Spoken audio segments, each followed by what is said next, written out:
Hello दोस्तों, आप सभी का हमारे यूट्यूब चैनल स्टडी आपके साथ में एक बार फिर से स्वागत है। आज हम लोग डिस्कस करने वाले हैं 21st एंड 22nd मार्च के मोस्ट इंपॉर्टेंट करंट अफेयर्स के बारे में।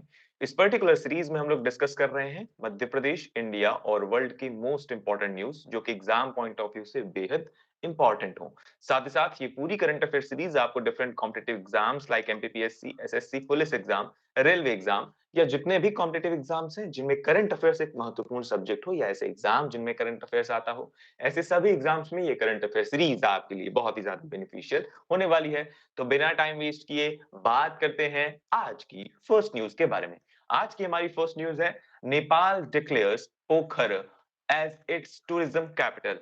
हाल ही में नेपाल ने हाल ही में नेपाल ने अपनी टूरिज्म कैपिटल डिक्लेयर की है। तो ध्यान रखना है, नेपाल के प्राइम मिनिस्टर जिनका नाम है पुष्प कमल दहल ने फेवा झील के पास बरही घाट में आयोजित एक समारोह के बीच गंडकी प्रांत के एक सुरम्य शहर जिसका नाम है पोखरा को नेपाल की पर्यटन राजधानी घोषित किया है। तो एज इट इज आपको ध्यान रखना है, अब नेपाल में जो प्रधानमंत्री हैं उनका नाम, साथ ही साथ इसकी जो टूरिज्म कैपिटल है वो टूरिज्म कैपिटल क्या है, तो नेपाल की टूरिज्म कैपिटल अब बन चुकी है पोखर। आपको एज इट इज ये ध्यान रखना है।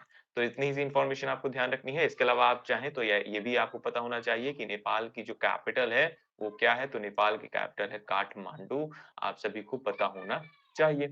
ठीक है, बात करते हैं अगली इंपॉर्टेंट न्यूज के बारे में। अगली इंपॉर्टेंट न्यूज है हमारी, केरला के एक लिटरेचर हैं जिनका नाम है प्रभा वर्मा, जो कि सेलेक्ट हुए हैं सरस्वती सम्मान फॉर द ईयर 2023। 2023 के सरस्वती सम्मान से केरल के एक प्रमुख साहित्यकार, आप ऐसा कह सकते हैं, जिनका नाम है प्रभा वर्मा, उन्हें ये सम्मान, स्पेसिफिकली सरस्वती सम्मान दिया जाने वाला है। एज इट इज इंपॉर्टेंट है, ध्यान रखना है आपको। सरस्वती सम्मान के बारे में अगर बात करें तो बेहद इंपॉर्टेंट है, कई बार एग्जाम में पूछा जा चुका है और हाल ही में किसे दिया जाएगा, तो प्रभा वर्मा जी को 2023 के लिए ये सम्मान दिया जाएगा।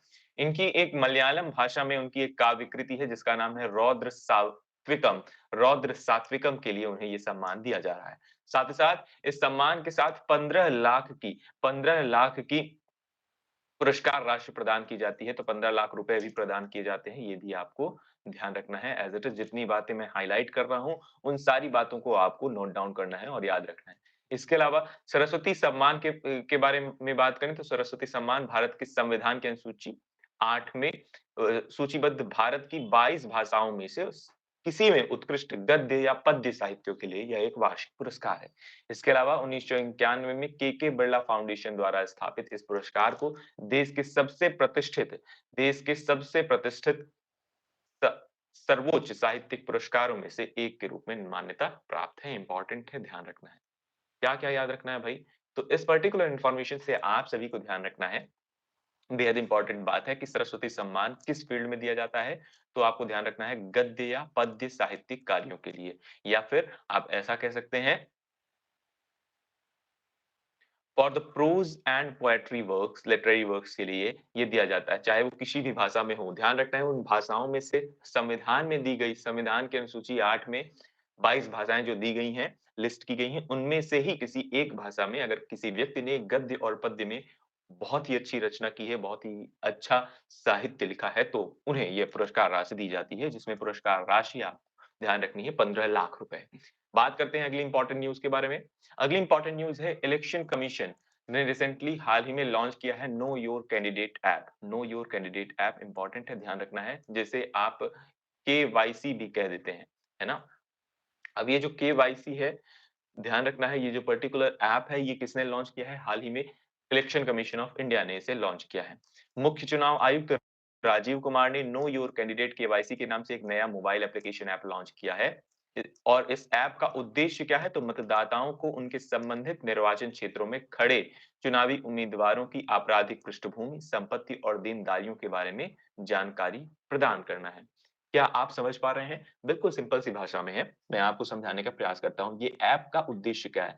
अगर आपके पर्टिकुलर अगर हम लोग बात करें तो अगर मान लेते हैं कि आपके पर्टिकुलर लोकसभा क्षेत्र में, क्योंकि अभी लोकसभा का इलेक्शन होने वाला है, तो ये है आपका एरिया कुछ भी हो सकता है।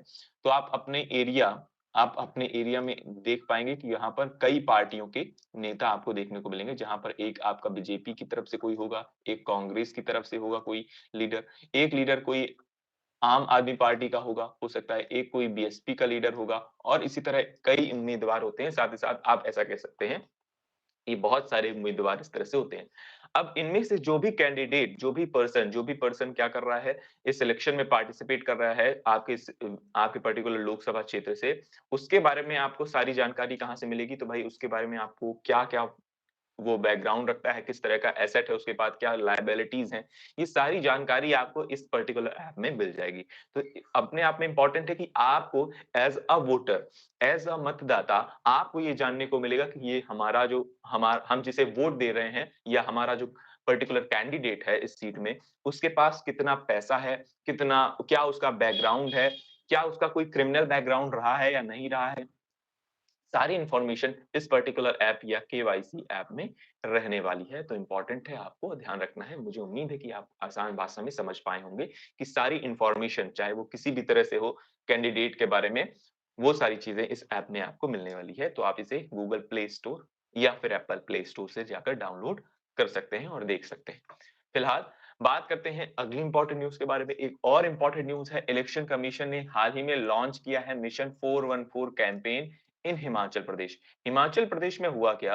हिमाचल प्रदेश में हिमाचल प्रदेश में जब पिछली बार चुनाव हुआ, तो वहाँ हिमाचल प्रदेश में स्पेसिफिकली आप देख पाएँगे कि 60% से भी कम वोटिंग हुई, 60% से भी कम वोटिंग हुई। इसलिए जो लोगों के बीच में जागरूकता फैलाने के लिए या आप ऐसा कहें अवेयरनेस को बढ़ाने के लिए कि आप सभी लोग जाएँ और वोट करें इस वजह से एक कैंपेन चलाया गया। इस कैंपेन का नाम क्या है? तो इस कैंपेन का नाम है, आप सभी को ध्यान रखना है, मिशन 414। मिशन 414 किसके द्वारा चलाया गया है ये कैंपेन? तो ईसीआई यानी इलेक्शन कमीशन ऑफ इंडिया ने चलाया है। इम्पोर्टेंट है, ध्यान रखना है। चलिए थोड़ा-सा पढ़ लेते हैं।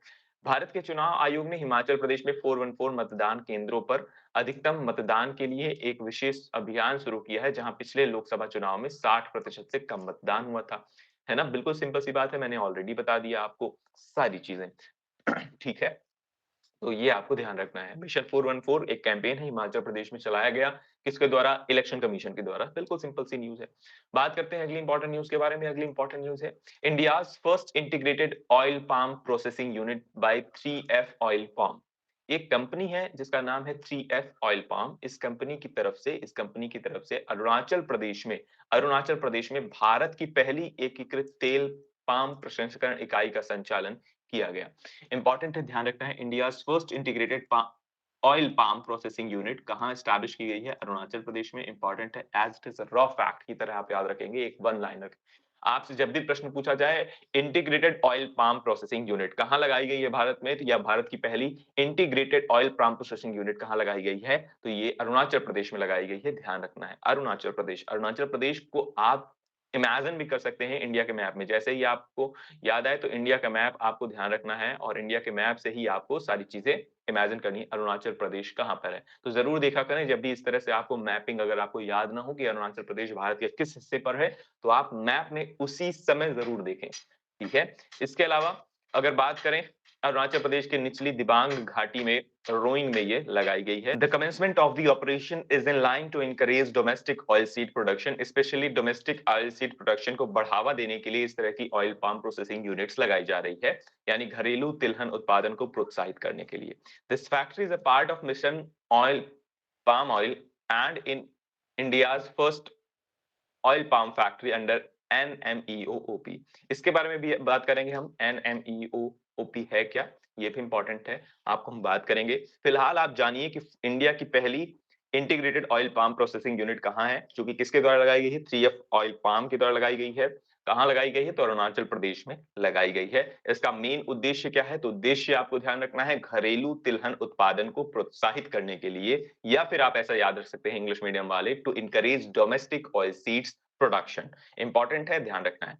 इसके अलावा अगर बात करें एनएमईओओपी के बारे में, तो भारत सरकार ने अगस्त 2021 में राष्ट्रीय खाद्य तेल मिशन ऑयल पाम लॉन्च किया था। कब लॉन्च किया था भाई? तो जैसा कि मैंने आपको बताया कि आपको पता चला कि घरेलू तिलहन या खाद्य तेल को बढ़ावा देने के लिए सरकार क्या कर रही है। सरकार 2021 में ये पर्टिकुलर मिशन लॉन्च किया था उसने, और इस मिशन का लक्ष्य है ऑयल पाम की खेती को बढ़ाना और 2025-26 तक कच्चे पाम तेल के उत्पादन को 11.20 लाख टन तक बढ़ाना है। फुल फॉर्म पूछा जा सकता है इसका, तो national mission for edible oil oil palm in अगस्त 2021 में से लॉन्च किया गया था। तो फिलहाल आपको ध्यान रखना है, भारत की पहली oil palm factory, integrated oil palm factory कहाँ लगी है, एक यूनिट प्रोसेसिंग यूनिट कहाँ लगी है, तो आपको ध्यान रखना है अरुणाचल प्रदेश में। किस मिशन के तहत इसे लगाया गया है, तो ध्यान रखना है NMEOOP, national mission for edible oil and oil palm. In अगस्त 2021 में इसे लॉन्च किया गया था और इसी के तहत इस फैक्ट्री का निर्माण या इस प्रोसेसिंग यूनिट को लगाया गया है। कहाँ? अरुणाचल प्रदेश में। उद्देश्य क्या है? उद्देश्य बिल्कुल सिंपल सा है, घरेलू तिलहन को बढ़ावा देना। ठीक है, बात करते हैं अगली इंपॉर्टेंट न्यूज़ के बारे में। अगली इंपॉर्टेंट न्यूज़ है, इंडिया रैंक्स 126 इन यूएन वर्ल्ड हैप्पीनेस इंडेक्स। हाल ही में यूएन वर्ल्ड हैप्पीनेस इंडेक्स जारी की गई, जिसमें भारत की रैंक क्या बताई गई? भारत की रैंक बताई गई है 126। आपको ध्यान रखना है। तो आपको कैसे याद रहेगा भाई? World happiness index, world happiness index 2023 की बात हो रही है। बात हो रही है 2023 की। जब हम बात कर रहे हैं इसके बारे में, तो ये कौन जारी करता है? तो सबसे पहले तो आपको ये ध्यान रखना है, तो यूनाइटेड नेशंस इसे जारी करता है, यूनाइटेड नेशंस इसे जारी करता है। इसके अलावा भारत की रैंक क्या है? तो भाई इंडिया रैंक आपको याद रखना है, इंडिया की रैंक क्या है? इंडिया रैंक्स 126th है। इंडिया की रैंक क्या है? 126 रैंक है। इसके अलावा टॉप कंट्री या किस कंट्री ने टॉप किया है, तो आपको ध्यान रखना है फिनलैंड, जैसा कि पिछली बार की रिपोर्ट में भी उसने ही टॉप किया था और इस बार भी उसने ही टॉप किया है, फिनलैंड। ठीक है, एज इट इज इंपॉर्टेंट है। ये पर्टिकुलर इंफॉर्मेशन तो बिल्कुल आपको याद ही होनी चाहिए। और अगर लीस्ट में या सबसे कम खुशहाल देश कौन सा है, तो सबसे कम खुशहाल देश है अफगानिस्तान। आपको ये ध्यान रखना है। ठीक है, चलिए, मुझे उम्मीद है कि सारी बातें आप याद रख पाएंगे। वर्ल्ड हैप्पीनेस इंडेक्स 2023 हाल ही में जारी किया गया, यूनाइटेड नेशन इसे जारी करता है। भारत की रैंक है 126 और टॉप कंट्री है फिनलैंड और लीस्ट कंट्री है अफगानिस्तान। बिल्कुल सिंपल सी न्यूज़ है, इंफॉर्मेशन आपको ध्यान रखनी है। फिलहाल हम लोग थोड़ा-सा पढ़ भी लेते हैं इसको। क्या-क्या चीज़ें हैं इसमें। संयुक्त राष्ट्र के अंतर्राष्ट्रीय खुशी दिवस पर प्रतिवर्ष प्रकाशित निष्कर्ष ये है, और वर्ल्ड हैप्पीनेस रिपोर्ट दुनिया भर में खुशी की वैश्विक रैंकिंग बनाने के लिए सामाजिक समर्थन, आय, स्वास्थ्य, स्वतंत्रता, उदारता और भ्रष्टाचार की अनुपस्थिति जैसे कारकों पर विचार करती है। क्या-क्या कारक पार्टिसिपेट करते हैं या किस बेसिस पर ये रिपोर्ट तैयार की जाती है, वो यहाँ पर दिया गया है। पर्टिकुलर फैक्टर्स कौन-कौन से हैं, तो social support, income, health, freedom, generosity and absence of corruption, यानी किस कंट्री में कितना बेहतर सोशल सपोर्ट है ना?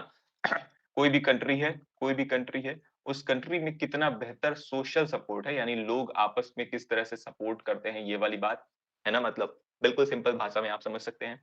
दूसरा कि वहाँ की इनकम कैसी है, वहाँ कितनी इनकम हो सकती है, क्या सोर्सेस हैं इनकम के? इसके अलावा वहाँ का हेल्थ सेक्टर कैसा है? हेल्थ सेक्टर कैसा है? क्या लोग उस हेल्थ सेक्टर से खुश हैं या नहीं? इसके अलावा वहाँ पे फ्रीडम है कि नहीं? आपको बहुत सारी चीज़ों की फ्रीडम है कि नहीं है? इसके अलावा generosity and absence of corruption, क्या वहां पे करप्शन है या नहीं? करप्शन नहीं होगा, ऑब्वियस सी बात है, तभी वो देश खुशहाल होगा, है ना? तो इन पर्टिकुलर पैरामीटर्स को ध्यान में रखते हुए ये पर्टिकुलर रिपोर्ट जारी की जाती है यूएन के द्वारा, जिसमें भारत की रैंक हाल ही में 126 बताई गई है। इंपॉर्टेंट है, ध्यान रखना है। इसके अलावा अगर बात करें तो मैंने आपको ऑलरेडी बता दिया, फिनलैंड लगातार 7वें साल सबसे खुशहाल देश बन गया है। इसके बाद डेनमार्क, आइसलैंड, स्वीडन और इज़राइल है। कहने का मतलब क्या है? फर्स्ट रैंक किसकी है? तो फर्स्ट रैंक आप सभी को ध्यान रखना है, फिनलैंड की है, जो कि मोस्ट इम्पोर्टेंट है, यही पूछा जाता है। आपको सेकंड भी ध्यान रखने की ज़रूरत बिल्कुल वैसे नहीं है, लेकिन आप सुन लीजिए। सेकंड रैंक है डेनमार्क की और थर्ड रैंक है आइसलैंड की। मैं आपसे पूछ लूँ 126th रैंक किसकी है? तो आप बताएँगे भाई इंडिया की है।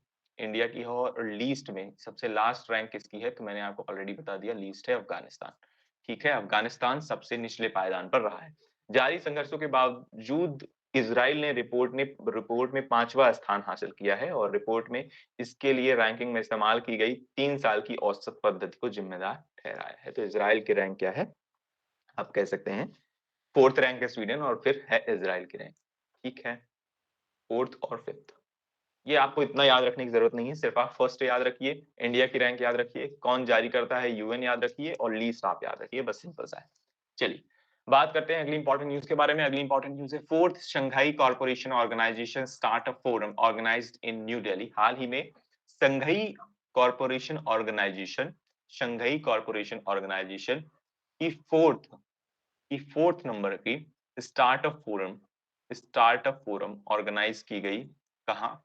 भारत में। और भारत में कहाँ? तो न्यू दिल्ली में इसका आयोजन किया गया। ठीक है, इंपॉर्टेंट है, ध्यान रखना है। यह पहल एससीओ सदस्य देशों के बीच स्टार्टअप इंटरेक्शन को व्यापक बनाने, नवाचार के लिए अनुकूल माहौल को बढ़ावा देने, रोजगार सृजन को बढ़ावा देने और युवा प्रतिभाओं को नवीन समाधान विकसित करने के लिए प्रेरित करने पर केंद्रित है। अब जाहिर सी बात है, जैसे ही आप बोलते हैं स्टार्टअप फोरम, यानी कि सबसे इसका मेन उद्देश्य क्या होगा? इसका मेन उद्देश्य होगा सबसे पहले कि स्टार्टअप कल्चर को प्रमोट करना अमंग स्टूडेंट। तो स्टूडेंट्स में स्टार्टअप कल्चर लाना। ठीक है, स्टार्टअप कल्चर, मुझे उम्मीद है कि आप समझ पाते हैं कि लोग एंटरप्रेन्योरशिप पर ज्यादा केंद्र करें या बच्चे ज्यादा एक्टिवली पार्टिसिपेट करें। साथ ही साथ जिससे होगा क्या? जिससे एम्प्लॉयमेंट भी जनरेट होगा, और एम्प्लॉयमेंट किन किन तरीकों से जनरेट किया जा सकेगा, इस पर भी यहाँ पर चर्चा होती है। इसके अलावा जो यंग टैलेंट्स हैं, उन्हें एक कुछ और नए अवसर भी मिल जाते हैं। और साथ ही साथ यंग टैलेंट्स क्या करते हैं? किसी समस्या का, किसी प्रॉब्लम का नई तरीके से समाधान या सॉल्यूशन खोज सकते हैं। इस तरह से आप कह सकते हैं, इन्हीं सब उद्देश्यों को ध्यान में रखते हुए ये पर्टिकुलर मीटिंग आयोजित की जाती है अमंग दी, जिनमें से एससीओ मेंबर के बीच में। यानी ध्यान रखना है, एससीओ के जितने भी सदस्य होंगे, एससीओ में जितनी कंट्रीज होंगी, जितनी कंट्रीज मेंबर होंगी, जितनी मेंबर कंट्रीज होंगी, उन्हीं मेंबर कंट्रीज के बीच में ये पर्टिकुलर मीटिंग रखी जाती है। इंपॉर्टेंट है, आप सभी को ध्यान रखना है। मुझे उम्मीद है कि सारी बात आपको समझ में आई होगी। जिसमें इंडिया भी एक मेंबर है, इस वजह से ये मीटिंग इंडिया में भी कंडक्ट कराई जाती है। फिलहाल बात करते हैं भारत नवंबर 2024 में एसडब्ल्यूजी की दूसरी बैठक और जनवरी 2025 में एससीओ स्टार्टअप फोरम 5.0 की मेजबानी करेगा, और इसकी अध्यक्ष प्रेसिडेंसी है एससीओ 2024 की किसके पास? कजाकिस्तान के पास। इंपॉर्टेंट है। अच्छा, एससीओ की जो मीटिंग होती है ना, वो अलग-अलग मेंबर स्टेट्स की कंट्रीज में होती है। उनमें से 2024 में इस बार प्रेसिडेंसी किसके पास है, वो आपको ध्यान रखना है, रिपब्लिक ऑफ कजाकिस्तान। कजाकिस्तान को आपको मैप में जरूर देखना है, कजाकिस्तान के पास ये प्रेसिडेंसी है, ये आपको ध्यान रखना है। सिंपल सा है। मैं इंपॉर्टेंट बात आपको बताने वाला हूं, यहाँ पे तो पूरा हम लोग एससीओ को डिस्कस करेंगे, लेकिन एससीओ की मीटिंग जैसा कि मैंने आपको बताया 2023 में भी कहीं हुई रही होगी, इसके पहले 2024 2022 में भी हुई रही होगी, और इसके पहले इसके बाद 2024 में, और उसके बाद भी कभी होगी। लेकिन 2024 में इसकी मीटिंग कहाँ होने वाली है, तो ये इसकी बात हम लोग कर रहे थे अभी। तो इसकी मीटिंग कहाँ होने वाली है? Republic of Kazakhstan. कजाकिस्तान। ठीक है, इंपॉर्टेंट है, ध्यान रखना है। मुझे उम्मीद है कि आपको ये वाली बात समझ में आ गई है। फिलहाल बात करते हैं एससीओ के बारे में। एससीओ का एस्टैब्लिशमेंट किया गया था 2001 में, और इसके अलावा अगर बात करें, इसमें टोटल 8 मेंबर हैं। 8 मेंबर हैं, एक है चाइना, दूसरा कजाकिस्तान, फिर Kyrgyzstan, Russia, Tajikistan, Uzbekistan, India और पाकिस्तान। ध्यान रखना है, भारत और पाकिस्तान दोनों एससीओ का मेंबर हैं। तो एससीओ के मेंबर स्टेट्स भी आपको पता होने चाहिए, जिनमें से आपको कैसे याद रहेगा? तो आप देख पाएंगे, एक चाइना में तो इसका हेडक्वार्टर है, तो चाइना तो होगा ही। इसके अलावा मैंने आपको 2 और नाम बता दिए, एक इंडिया बता दिया, एक पाकिस्तान, ये दोनों में भी मेंबर हैं। इसके अलावा थोड़ी देर पहले मैंने आपको बताया कजाकिस्तान के बारे में, कजाकिस्तान भी इसका मेंबर है। ठीक है, तो 4 नाम तो आपको एज़ इट इज़ ऐसे ही याद हो गए। 4 और बचे हैं, तो वो कैसे याद आ जाएँगे? तो आप देखेंगे कि चाइना के ऊपर आपको देखने को मिलेगा मंगोलिया, और मंगोलिया के ऊपर आपको पूरा बहुत बड़ा मैप में, वर्ल्ड मैप में आप देखेंगे, तो वहाँ पर आपको रशिया देखने को मिलेगा। तो एक तरह से आप याद रख सकते हैं रशिया भी। ठीक है? तो ध्यान रखना है, चाइना के नॉर्दर्न साइड में आपको देखने को मिलेगा रशिया, रूस देखने को मिलेगा, और रशिया भी इसका मेंबर है, ये भी ध्यान रखना है। अब कितने याद हो गए भाई? 5 याद हो गए। अब बचे हैं 3। 3 कैसे याद रखेंगे? तो भाई याद रख लेंगे भाई, एक है ताज़ी ताजिकिस्तान ताजिकिस्तान है, एक है उज़्बेकिस्तान है, एक है उज़्बेकिस्तान, ठीक है? और एक है किर्गिस्तान, किर्गिस्तान।